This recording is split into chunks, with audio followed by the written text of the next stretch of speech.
Hello students, we are in the chapter data handling. Today we are going to start a new topic, chance and probability. At first let us discuss about chance. Sometimes it happens that during rainy season you carry a raincoat every day and it does not rain for many days. However, by chance one day you forget to take the raincoat and it rains heavily on that day. Here you took a chance.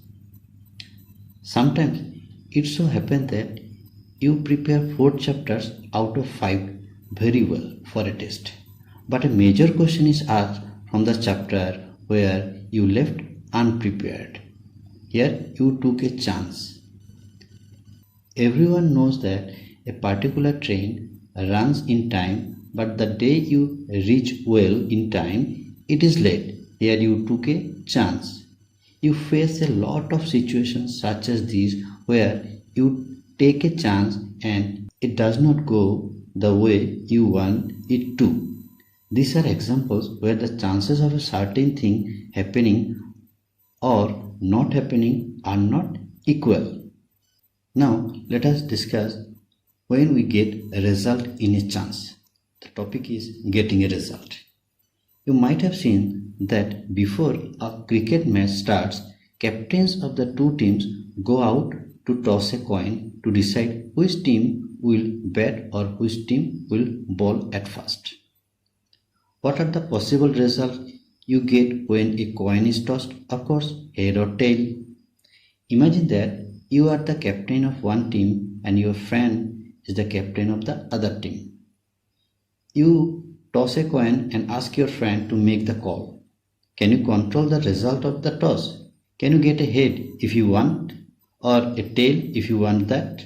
No, that is not possible. Such an experiment is called a random experiment. Here, dear student, head or tail are the two outcomes of this experiment. Now dear students, let us discuss about equally likely outcomes. Let us do an experiment. A coin is tossed several times and the number of times we get head or tail is noted. Let us make a table. The table is for number of tosses, number of heads and the number of tails. Suppose the number of tosses made be 50, then we get number of heads be 27 and number of tails be 23. Then we increase the number of tosses, say it is 60. Suppose the number of heads be 28 and number of tails be 32. Then we increase the number of tosses, it is 70. Then we get number of heads be 33 and number of tails be 37. If number of tosses be 80, number of heads may be 38 and number of tails be 42.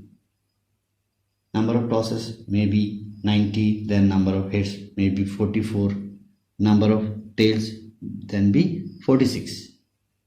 Number of tosses is increased to suppose 100. Suppose the number of heads be 48 and the number of tails be 52. Here we observe that as we increase the number of tosses more and more, the number of heads and the number of tail come closer and closer to each other. This could also be done with a die when thrown a large number of times. Number of each of the 6 outcomes become almost equal to each other. In such cases, we say that different outcomes of the experiment are equally likely. It means that each of the outcomes has the same chance of occurring. In the case of coin, the number of times head occur may be same or very close to the number of tails occur. Similarly, in the case of a die, the number of occurring of 1, 2, 3, 4, 5, 6, they are all same. Then, how can we relate chance with probability? Let us consider the experiment of tossing a coin again. If we toss a coin, what are the outcomes? There are 2 outcomes, head or tail. Both the outcomes are here equally likely. Getting a head is 1 out of 2 outcomes, that is 1 by 2. In other words, we say that probability of getting a head is half, 1 by 2. Here, then student, what is the probability of getting a tail? It is also 1 by 2 because there are 2 outcomes. Out of 2 outcomes, there is only 1 tail. Now, Let us take the example of throwing a die. In a die, the marked numbers are 1, 2, 3, 4, 5, 6 on its faces. If we throw once this die, what are the outcomes? The outcomes are 1, 2, 3, 4, 5, 6. Thus, these are 6 equally likely outcomes because the number of times 1, 2, 3, 4, 5, 6 they occur, they are all equal. That's why we say that these 6 equally likely outcomes. Dear students, what is the probability of getting the outcome 2? So let us discuss that. Here, number of equally likely outcomes are 6. Now, as we have thrown only once, so there is only one chance of getting that outcome 2. So its probability of getting 2 is 1 by 6. Because out of 6 outcomes, we get 2 only once. Then what is the probability of getting the number 5? It is also 1 by 6. What is the probability of getting the number 7?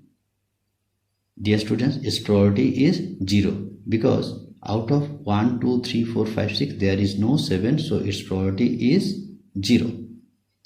Now let us discuss about outcomes as events. Each outcomes of an experiment or a collection of outcomes make an event.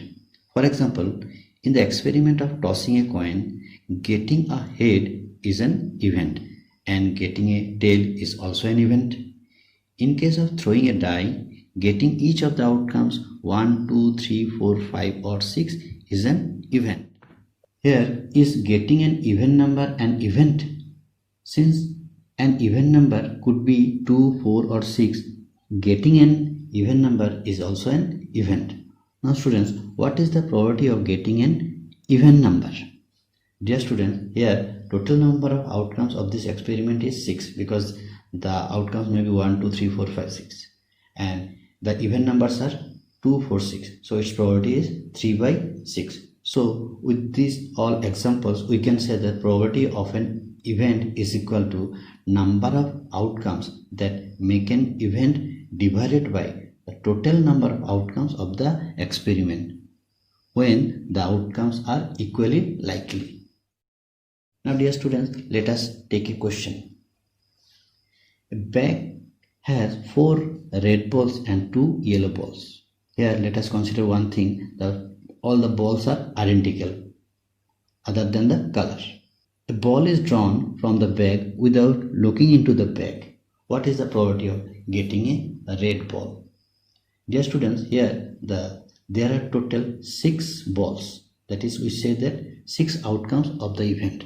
And getting a red ball consists of 4 outcomes. So the probability of getting a red ball is 4 by 6. If we cancel or if we simplify, we get the result is 2 by 3.